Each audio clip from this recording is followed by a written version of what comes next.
thing I find this pad very useful for is shelving on the kit. Sometimes you're throwing a kit, you worry about getting caught, etc. Like it works with the Thai pads. But I can use this no matter how big the fighter is. Now there's a fair bit smaller than me now, but I can still hold this at a good angle for it to chop back kick in. So she comes over and puts it on the ball. Great impact coming down. But as she gets used to it, she'll kick one, put it down. I'll start to shelf a little bit in this pad, so I'm running her back. So she's learning, great recovery there. So she comes in, one, and I'm holding it up. Just like someone catching it on the elbow. Okay, so she's confident in throwing the kick, and I'm going to shelf it, she can get it back down.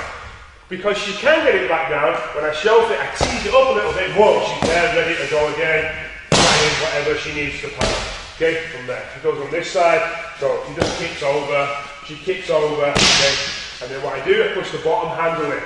One, so I get that shelf there, she's learning that little bit of recovery.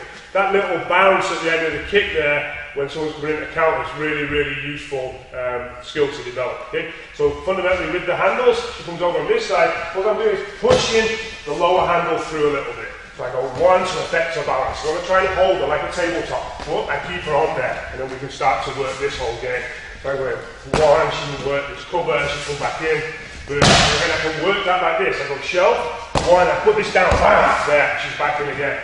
One, okay, or we go over one, she shelves the kick, one, and come in here, one, she's putting that back in, and we're playing from there.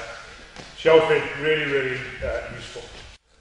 When I talk about shelving the kick, I really don't want to damage your athlete. It's really important. You need to build that up like anything else with progressive resistance. But this pad is held in tight to me, so I've got the angle for chopping down the kick, and I just push this handle more and more. So eventually, if I'm tabling it, you can lift the athlete up, kick back, and they're used to dealing with that. You'll see that happen a lot in Thai, the guy kicking and being off balance. So if I'm holding the pad here, well, they're getting used to this motion where I can just hold it for a second and move into clinch, etc., etc.